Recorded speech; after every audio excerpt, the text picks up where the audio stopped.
What are you doing, Car? I'm going to try and break you away from the computer, Cartman. I'm afraid I can't let you do that, Car. Screw you, fat ass! Hey, screw you.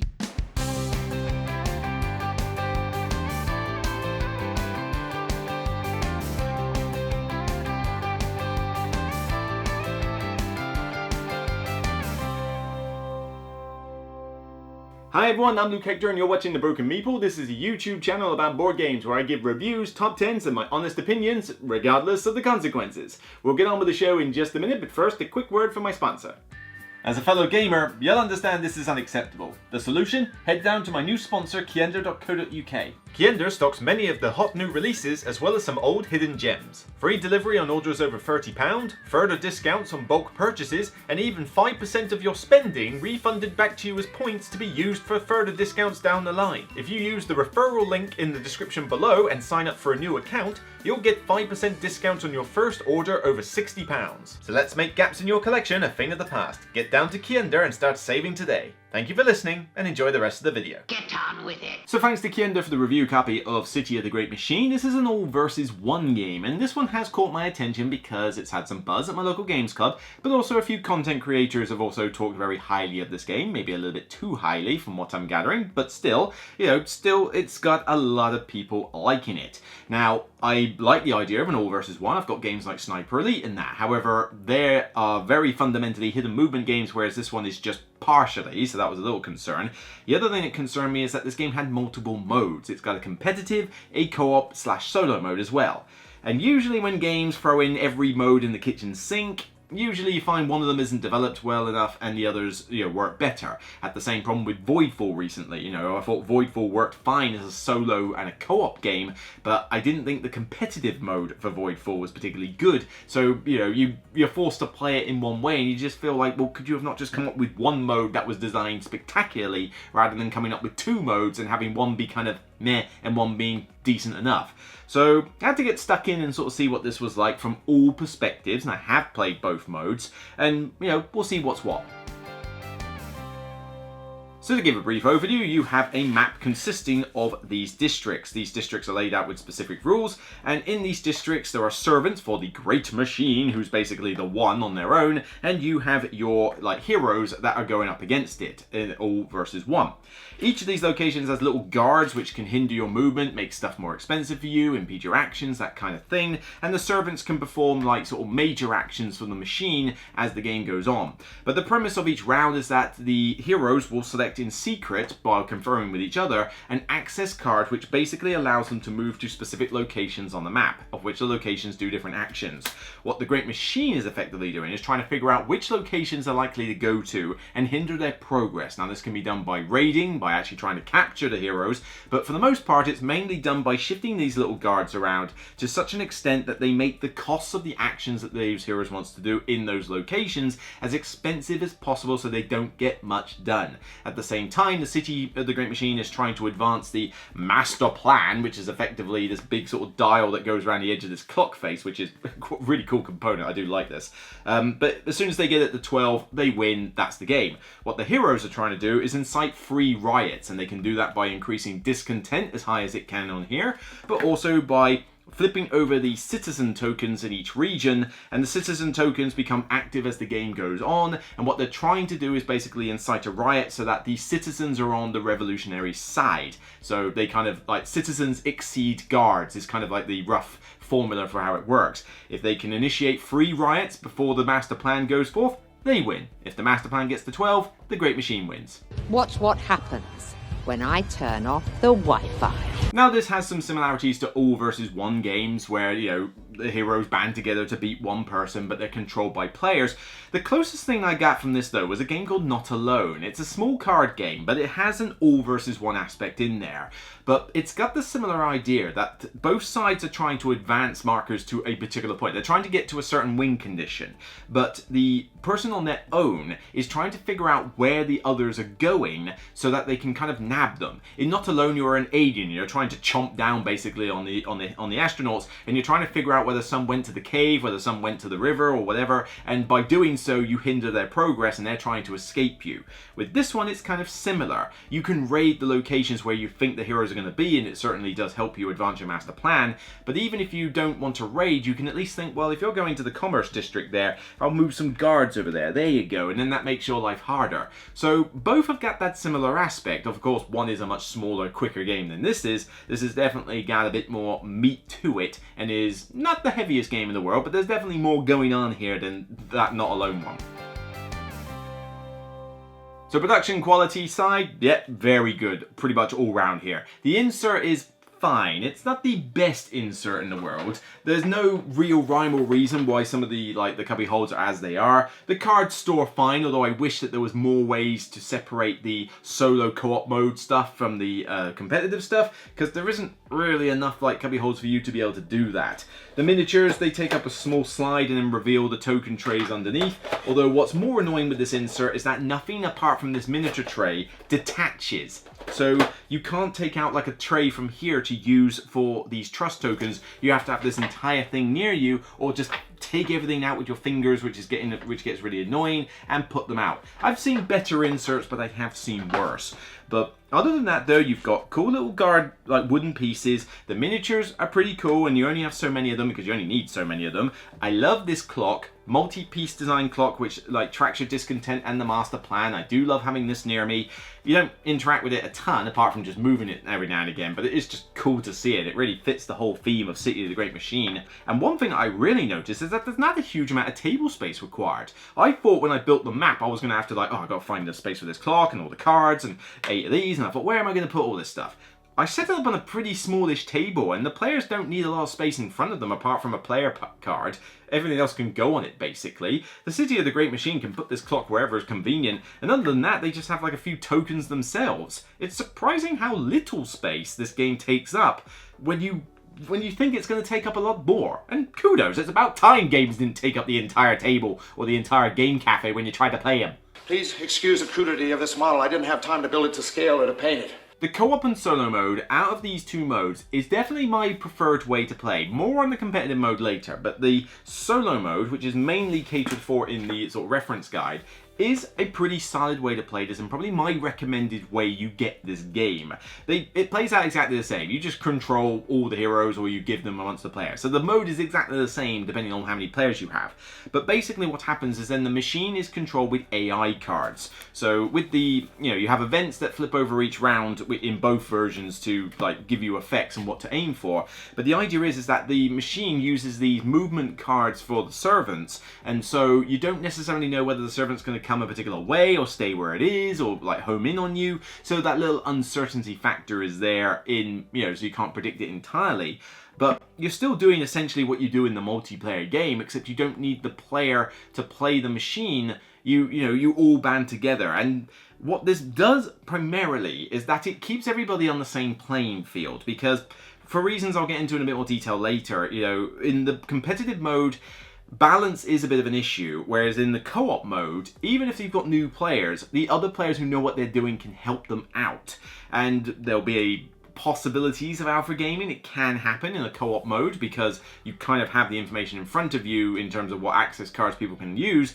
But for the most part, there's a good sense of co-op play. And in the solo mode, it's a good, almost kind of tactical puzzle. Yeah, you can kind of strategize and think, well, I'm going to go for this, I'm going to focus on these areas, but then a district might shift places, or the servants might sort of box you in, or you might get screwed and detained at one point, or you flip over citizens and you're like, oh, hang on a minute, those citizens are there, oh, I don't necessarily know if I want them there. And so it causes you to make more choices in conjunction with things like the city events, where you have opportunities to slow down the Great Machine's plan or accelerate your own and get a bonus.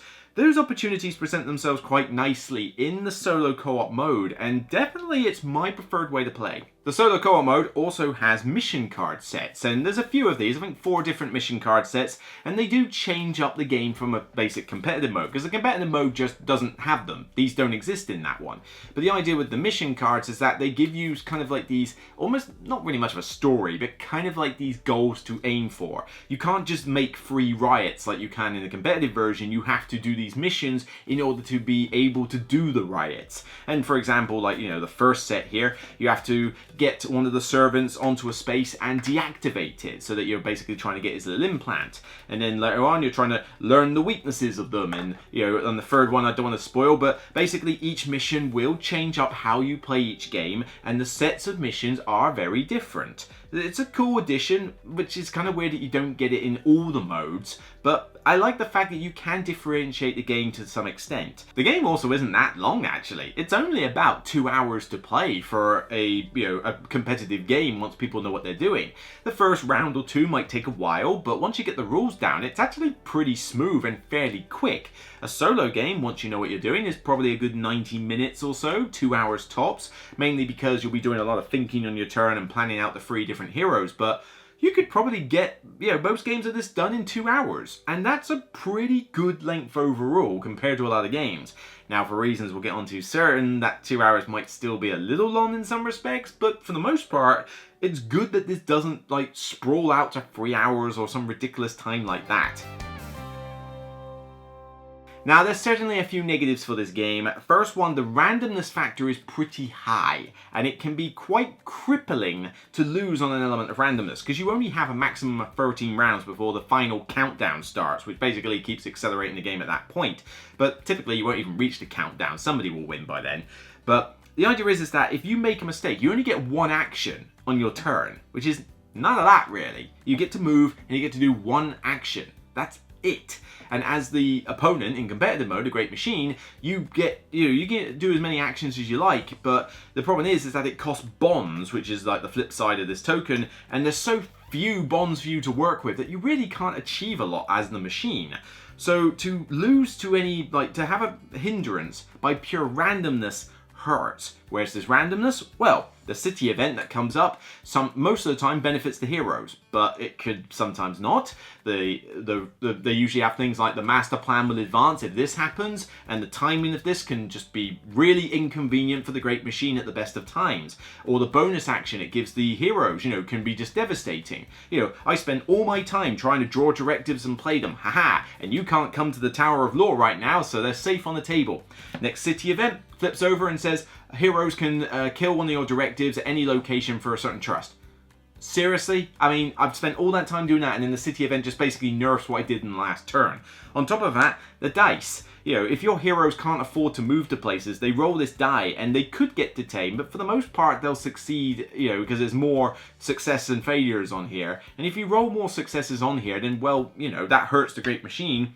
And then you've got killing guards. You spend a certain amount of trust, you roll this die, and if you roll equal to or higher than what you spent, or equal to or lower than what you spent, then you kill the guard. But that's a luck element, and there's even an auto fail on here. So even if you spent all your trust, you could still roll this and fail. And and on top of that, you've got the citizens. You flip them, and depending where they are on the map, that's going to influence what you do. You might have a bunch of high levels in one location. You might have them all scattered around, which makes it really hard to do riots. And I don't know, there's just a lot of elements in here that add a luck factor for a game that is a good 2 hours to play. And, 2 hours is not the longest game in the world, but still, just to have, when you get to the end of the game, do you feel like you lost or won that because you did strategically better, or because the luck favored you more often than not? I'm lucky.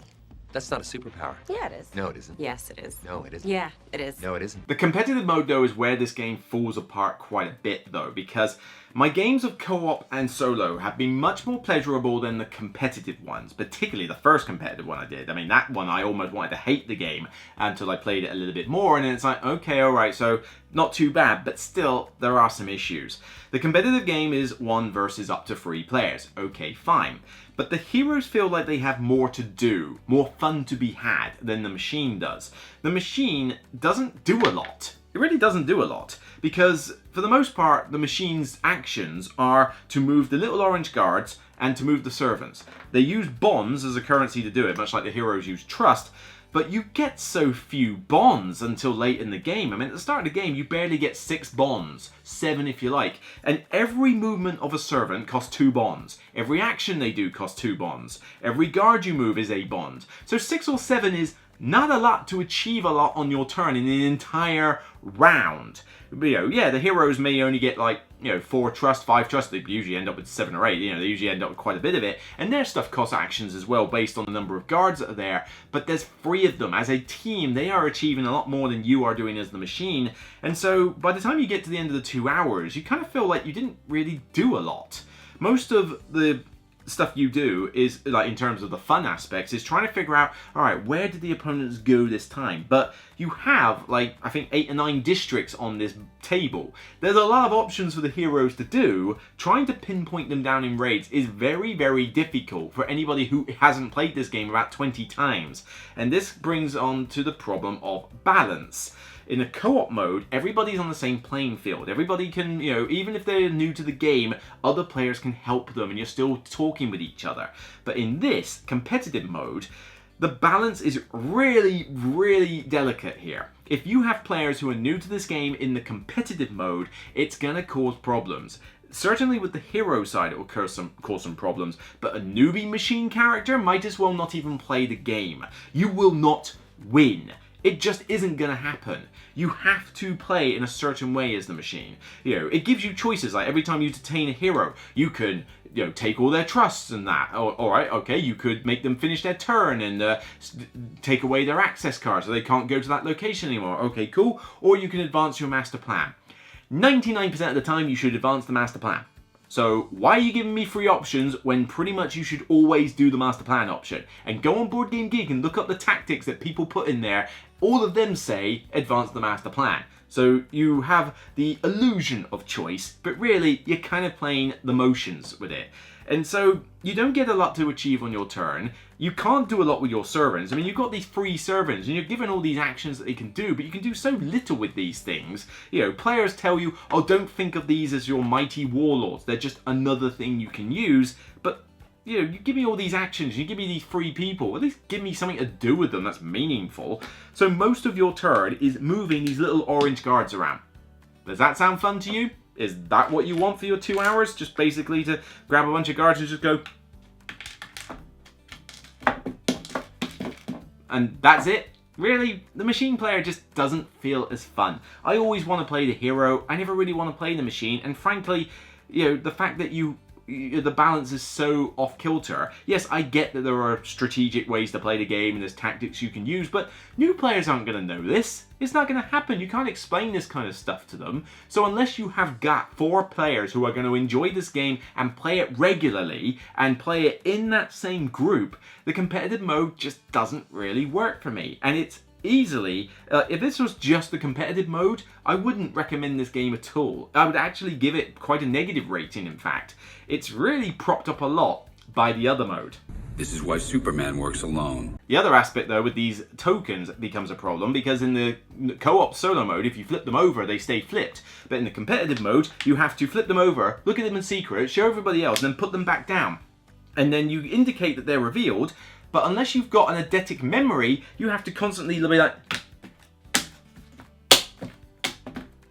all over the place, trying to remember which citizens are where. That gets annoying very, very fast. You don't have to do that in solo co-op, but it can be a little infuriating on both sides, either when you're doing all the flipping, or when you're on the machine waiting for them to hurry up and flip and check all their citizens before you get to do anything. So City of the Great Machine feels like the dictionary definition of a mixed bag. You got 2 ways to play the game. One works, the other doesn't. Unless you have the same 4 people playing the competitive mode that are going to play this game and enjoy it, this mode just doesn't work. It's too easily thrown out of balance. I don't like the randomness can really hurt you, and this applies to both modes, frankly. But the fact that the machine player really doesn't feel like they do anything exciting in the game apart from move little orange pieces around for the most part, and they're so limited on their bonds currency, it's very tricky to win as the machine unless you have played this game enough times that you can get by some of the like newbie players. But really, it's definitely skewed to the heroes in terms of that. The machine has won far less often than the players have, and usually it's because of a luck factor, as I mentioned, the randomness factor, or because the players have done something really stupid and kind of deserve to lose. So, competitive-wise, I don't recommend this game at all, frankly. But it's propped up by the solo co-op mode, which I think is the sole reason you grab this game. Now, it's still not perfect. The randomness factor is still an irritation. Your game is mainly about moving around and flipping these little citizen tokens and deciding when to do the riots. There's only so long you can keep doing that before it starts getting a little bit stale. But it's, keeps to a decent time frame. It looks good on the table. There are a reasonable amount of variety in terms of the player abilities, even though I do think some are ridiculously more powerful than others. Artful Dodger, for example. But the solo co-op also keeps everybody on the same playing field if you're playing it in co-op. But as a solo mode, it's a good 90 to 2 hour sort of tactical game where you have to deal with what the machine throws at you with all the events and stuff. Yes, there's an element of randomness. Every game has that. But I find that the solo mode was just much more enjoyable. And if I teach this game, I'm going to want to teach it co-op because then I can help the new players. I can't do jack for them when I'm playing in a competitive mode like that. And when do people get the same 4 people to play the exact same game all the time continuously these days? It just doesn't happen as often. So I gotta give this game 2 ratings really. 1 competitive and 1 for the solo, and then I'll kind of come up with an average for the 2. But in terms of the City of the Great Machine competitive mode, I'm only giving it a 5 out of 10. I think it's average. I just don't think it's the reason I would get this game. I think it's just too out of balance. The heroes have just got too much they can do, too many broken powers it seems, and the machine just doesn't really get to do much that's interesting. So 5 out of 10 for the competitive mode. But the solo co-op mode is where this kind of rolls up and does something really cool. And I would give it probably a 7, maybe even an 8 out of 10 for the solo co-op mode, because you do get to do more interesting stuff. It does keep to a different time frame, but it does get a little bit stale after a while, so I'd probably give the co-op mode a 7 out of 10. A good seal of endorsement, but not particularly great. So if I'm going to average the whole lot, I think City of the Great Machine overall gets a 6 out of 10. Above average overall. I do not recommend this as a competitive game, but I can see if you want to play this solely solo and co-op, that you'll get some enjoyment out of this, and I could recommend it on that front. So really, pick which mode you want to do, because I doubt you're going to be playing both modes. You're going to have to decide what you want, but there are people out there who really enjoy this from a competitive mode standpoint. I guarantee they are the people who are playing with the same players all the time, but for me, I don't want to teach this to new players all the time as a competitive mode, and even then, I just don't think the game works in that mode, and it's the same with a lot of these games. You put 2 or 3 different modes in the game, one of them ain't going to work, and for me, it's the competitive one. Get this one for solo co-op, that's what I say. So that's it for me on this episode of The Broken Meeple. If you like what you see, then please thumb it up on YouTube and thumb it up on Board Game Geek when it goes live. By all means, check out more reviews on the channel, including Everdell Farshore and Lost Ruins of Arnak expansion and other content that I've been doing. Hope you like this slightly tweaked format. I'm trying to use it for reviews so that I can use this funky intro and keep the, hopefully the time down, although we'll see. But yeah, spending less time on things like rules overviews and things like that and focusing more on the pros and cons of the game is kind of the way I want to go. So take care, and remember, regardless of when the clock strikes 12 for you, it's still only a game, and support the Great Machine. Bye for now.